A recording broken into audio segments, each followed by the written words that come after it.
Okay, good morning, good morning. Thank you for joining us today. We are looking at overcoming imposter syndrome. This is about confidence issues which we all face, particularly those that come after a career break, but also redundancy can be a big factor in this one. Just, life issues. There are times when we don't feel our best, we don't feel at our most confident, and yet we have to, because when you're searching for jobs, when you're looking to pivot your career, you have to go out and you have to sell yourself. You're selling yourself verbally, you're pitching to others, you're selling yourself in written form on your CV, you're selling yourself out there on the internet, on your LinkedIn profile, you're talking to agencies, pitching. It's all about selling yourself. So it's important to feel confident. So today we're going to look at how we can deal with these barriers, the mental obstacles to employment, and look at some really effective ways about making some changes. So I'd love to know who we have here today. I can see some names popped up, but do say hello in the chat. Say who you are and what the stage of your career project is at the moment. That'd be really good to know. And then for those of you who haven't been with us before, you are very welcome to keep cameras off. I like to imagine that you will have coffee and you're munching biscuits away there, or cake would equally be good. I'm not jealous at all. And you can drop questions into chat at any point. I will try and pick those up as we go along. And if you want to wait to the end, you can also ask some questions there, and we will stop record before the general Q&A at the end. So you can ask them in relative privacy, at least within the group that you can see here. Okay, so you're going to get loads of value from today's session. If you are someone who's lost career confidence and battling with imposter syndrome, you might be thinking about returning to work after a career break, or simply looking for a new job that works more flexibly for you, or thinking about the old career pivot, the career change. We've got lots of really important things to share with you this morning, so please do grab a pen and a notebook, something you can scribble on. We will send you a copy of the slides and afterwards, and a link to resources.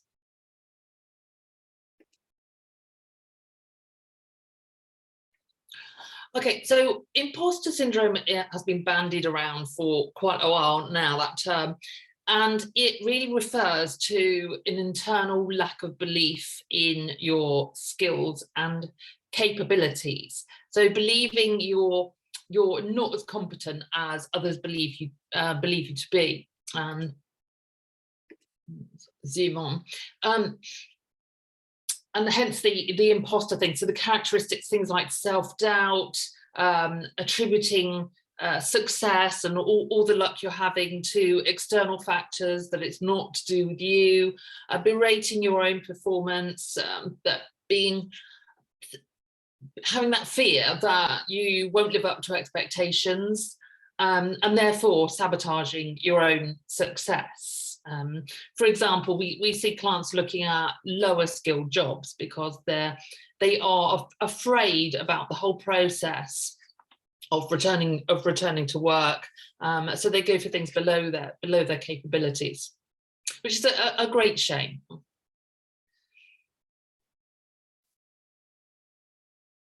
Okay, we're going to start off with a quick game of Match the Celebrity. So if this sounds like you on the old imposter syndrome, you're certainly not alone.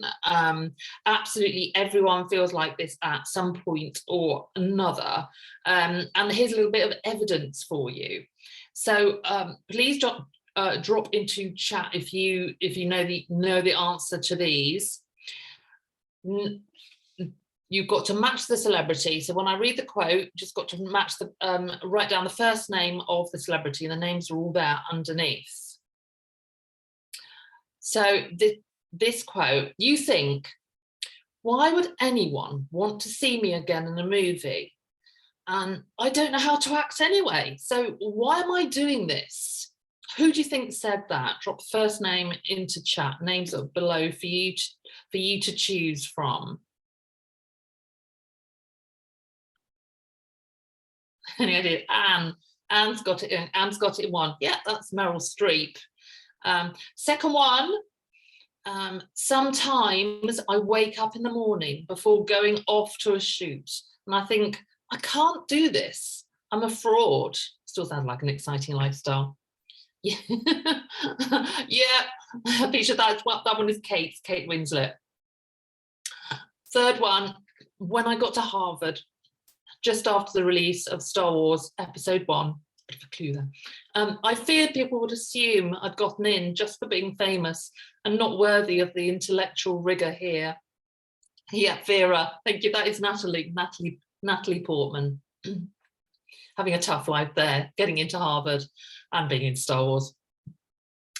Okay, and even though I had sold 70 million albums, there was a feeling like I'm no good at this. Who was that? Yeah, that one was J-Lo. That one was J-Lo. And then lastly, you can figure out, yeah, I still sometimes feel like a loser kid in high school. And that one was Lady Gaga. So you can see you are absolutely not alone if you're not feeling at the top of your game. Even people with the most who outwardly seem to have it all, have these insecurities that they're dealing with on a day-to-day basis. So let's look at some common triggers here. I'm very good celebrity matching, guys. Very impressed this morning. You're on the ball. So the big ones here, it's things like having kids. Often we find that clients who've had particularly long career breaks have lost that sense of career identity. You know, when you look back at your CV and you think, you know, is that me? Did I actually do those things? It's that loss of career identity. And also it's where, because the balance goes, it's all about small people. Life is all about the small people that you look after, instead of being all centered around you, or being about centered around you and your partner. Redundancy is also a massive trigger for imposter syndrome. Now, I've worked in HR departments. I've also been hanging around waiting for that call. And as much as anyone ever tries to tell you it's not personal, it is just a business transaction, it feels personal. Of course it feels personal. How could it not feel personal? So redundancy can have a big jolt effect on our confidence levels and can trigger imposter syndrome. And also that sort of rejection that is part and parcel of the job search process. It's a really understandable trigger, and we often find that our clients have taken early stage rejection to heart. For example, one client recently applied for a job online and just never heard anything and thought it was an absolute given because tick, tick, tick, she matched all the requirements and just didn't hear anything. And actually it's that not hearing anything that is almost worse than a straight no. But any form of rejection is frustrating and it does feel personal. So we've used some of the techniques that we're going to discuss today with clients with great results, and instant ways to boost confidence, and some which take a little bit longer to practice. So let's look at how you might be feeling. Depends what's going on in your world at the moment, but supposing it is to do with the parental career break, it may be that you're feeling that since you became a parent, it seems like your world and identity changed overnight, and this has left you feeling rather insecure. It may be that you feel distanced and out of touch with the professional world of work after taking a career break for various reasons. It may be that you feel your professional skills and expertise have actually been erased while you've been on a career break. It can, sometimes it's one negative conversation, you know, with a poor recruitment agency, or even with your nearest and dearest, that somebody says the wrong thing and you're extremely triggered by it, and it can have a real effect on your confidence. And you may be feeling that you're not actually sure if you can still do the job. You're not sure that you're ready to take the next step, or not sure whether you're ready to go back or even go forward. So there's some of the ways you might be feeling right now. So we're looking at some really practical ways to deal with it, to deal with some of these. The first one is actually perhaps one of my favourites, because it's really works. And for all the confidence boosting, the standing in front of the mirror saying, I can do it, you can do it, there is something really solid about working on your own skills and expertise and finding hard evidence of your brilliance. So, you know, how can you do this practically? A really good way of doing it is thinking about feedback that you've received at work in the past. So what were you good at? What were you known for? And if you've had positive feedback for anything, you'll have registered it, you'll have logged it out, however small. We all love, just like kids, we all love positive feedback. We all love that pat on the head. So think about the feedback that you received for doing great work. And what was it? It was a great project. It's about reliving those moments and acknowledging that feedback. Even if it was 5 years ago, even if it was 10 years ago, it's about acknowledging that feedback and taking that in and thinking, yeah, actually, I was pretty good at my job. So this is a way about thinking how you're good at that job. And one important element of this is to acknowledge the systems and processes that enable you to do things well, the systematizing, because it's not just hard work and it's not luck. Most people employ systems that enable them to work effectively. And people who are very confident about their abilities can often explain these systems to you. They're really aware of it and that they've actually thought through it. And it's because you might assume that everybody does things in the same way. So they organise things in the same way as you, they administrate in the same way, they analyse, they manage in the same way that you do. And that's not necessarily true. And if you've heard some of our other conversations, our other discussions about identifying your transferable skills and thinking about your zone of genius, it taps into some of this stuff. We often don't acknowledge our unique strengths and capabilities. So it's about getting outside of yourself and reflecting upon how you do things, noticing how you do things to get results.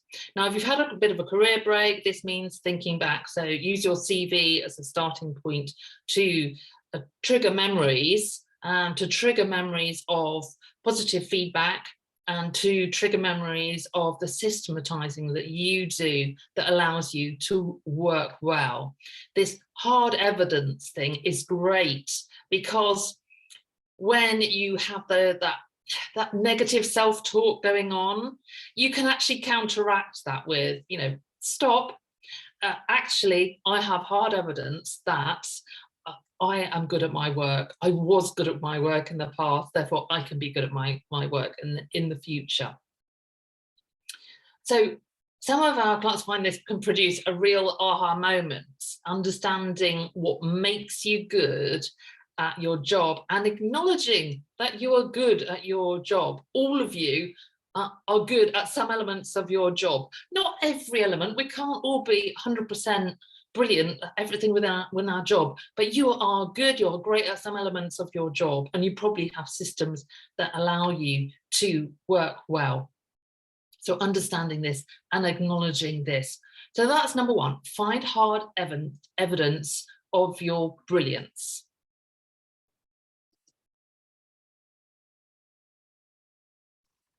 The second one, this one's also really, really important, support and encouragement. So if you're suffering from imposter syndrome, sometimes simply seeing the results isn't enough to boost belief in your abilities, but seeing results and having others praise you and acknowledging it can often really help. So think about who you could ask for support, and this has to be sincere. It won't work if you just get friends and family just backing you up just because, and best friends are the worst for this. So just go along with anything that you say. But you actually want sincere feedback about your abilities and what you were good at, what you were known for. So perhaps you could ask ex-colleagues for this, or work friends that came from an organisation where you've worked in the past. It's about gathering your supporters, and as Tisha says, the nearest and dearest are sometimes the worst offenders for affecting our confidence levels. Yeah, so gather the right supporters, and then ask, what are my strengths? What am I good at in the workplace?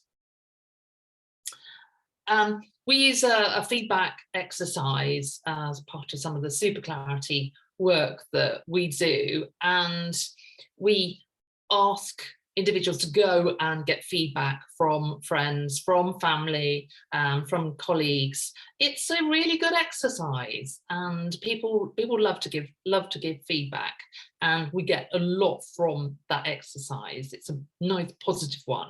It provides encouragement, provides support, it reminds clients of their skills and their abilities, and it sometimes brings up some surprises too. So all the things they have to offer the workplace, and these can be easily forgotten if you're out of the workplace for a period of time, or your career has taken a little bit of a sidetrack, or you've just been affected by these confidence issues. So support and encouragement is a really important one here. Support and encouragement is something that we're known for. Look at my easy links there. So I would like to invite you to join me, Rachel Veal, my partner, Becky Willding-Jones, for a one-to-one career discovery session when you have some time. What do we do with these? Well, this is 20 minutes, which is yours to talk about your individual situation, where you are with your career project, where you would like to be in the next kind of 6 to 12 months, whether there are things that are stopping you.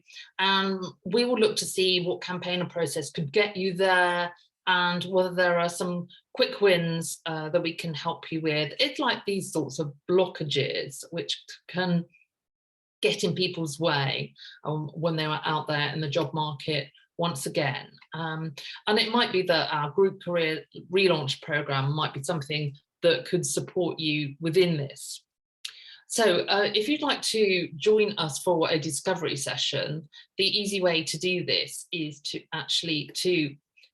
pop onto our website, which is coachingpartners.co.uk, and I'll find the right screen to share.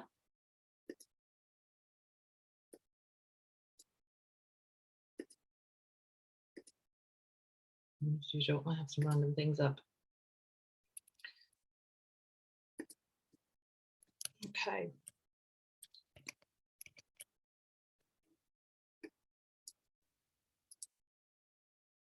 So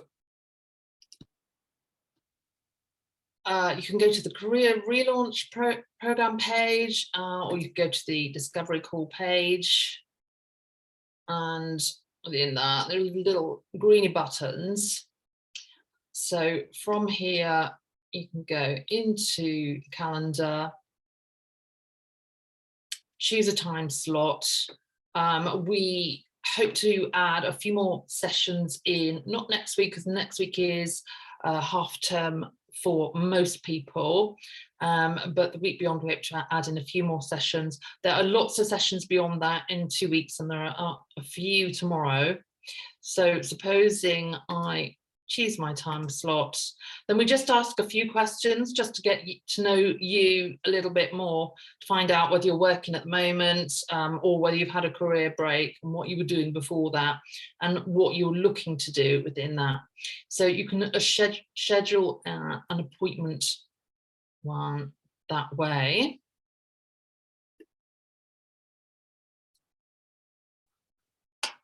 And come and chat to us about your own individual situation. Right, let me share that.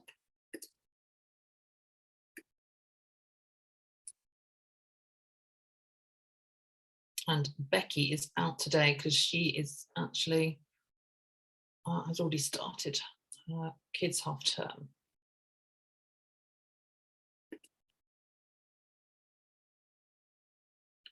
So number 3 in our methods of combating these confidence issues, combating imposter syndrome.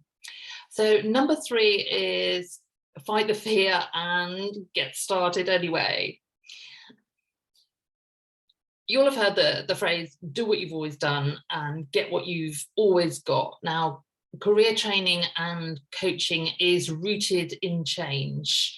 There is some, if you have obstacles at the moment, then you need to make subtle changes, or maybe even big changes, to move things forward and to get things going again. So I'd invite you to think about what's the one change you can make to move you forward.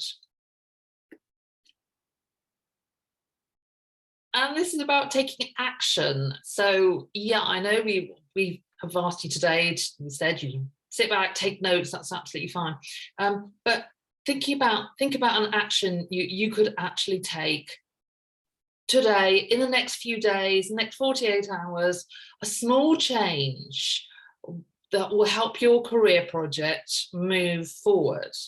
Now, I'll give you an example from my own experience. So I'm looking at expanding my career portfolio at the moment, and there's a project that I want to be involved with. I've reached out to some old contacts within my LinkedIn, and they come back and said, yes, absolutely, let's talk, let's have the virtual coffee. And then nothing has happened. So my small change, my small action point to take is just to go and chivvy those up a little bit to make sure that those conversations will actually happen. So think about one small change that you can make today or in the next 48 hours that to move you forwards with your long-term career goal. Is that it could be making that call or sending out those emails. It could be big, it could be overhauling your job search if it's not working. It could be about getting some really positive feedback for yourself to make you feel good, in a good position about marketing yourself going forward. So collecting that feedback. To most people, it's stepping out of their comfort zone, but it's a really good thing to do, and covers both the hard evidence point and the support and encouragement point. So 2 birds, 1 stone, always a good thing. So think about that small change you can make as an action taker to move you forward with your long-term career goals in general, or with your confidence, with your confidence goals. Now, how can you ensure that this is going to happen? Or you can tell me, you can stick it in chat. There we go. We have evidence that it's going to happen. You could write it down. You can tell someone else. You can you can set a time frame, anything to move you forward. And revisiting as well was my final one on there. So come back to it to ensure that you get it done.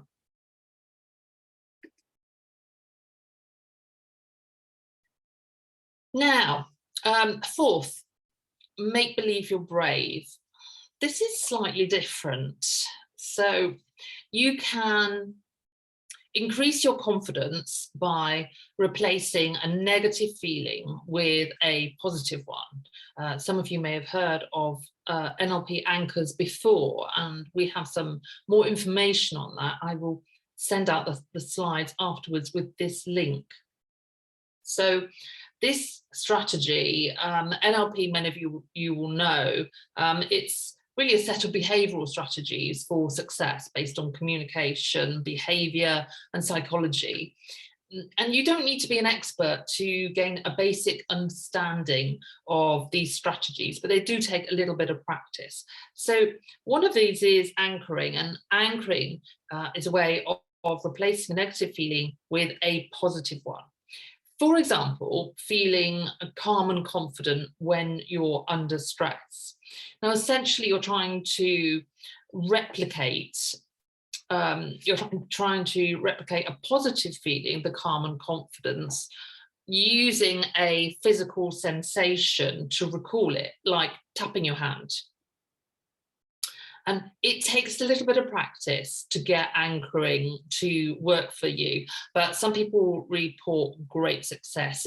It's for those more stressful situations, like interviews where you're feeling a little bit uncomfortable. You can use anchoring to bring back feelings of positivity. As I said, it takes a bit of practice. We'll put the instructions are there on the slide, and we'll share those with you afterwards.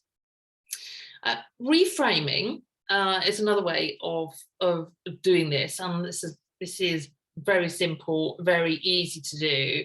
I think reframing is awesome. It's an instant example of replacing one feeling with another, with the aim of regaining control.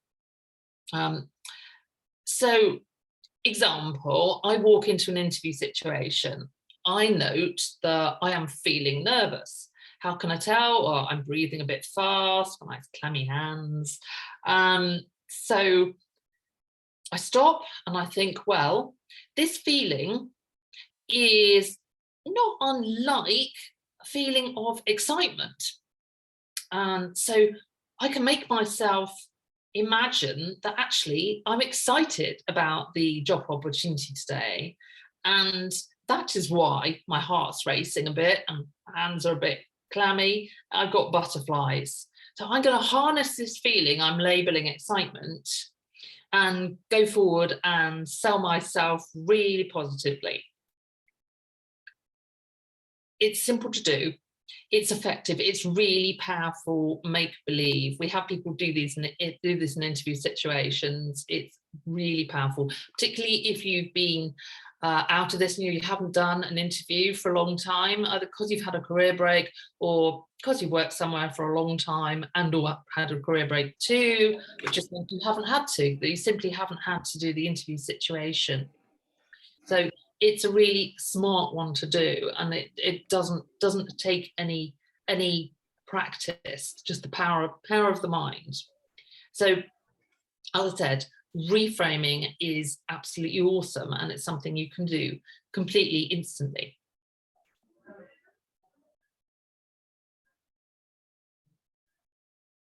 So that is our fourth one.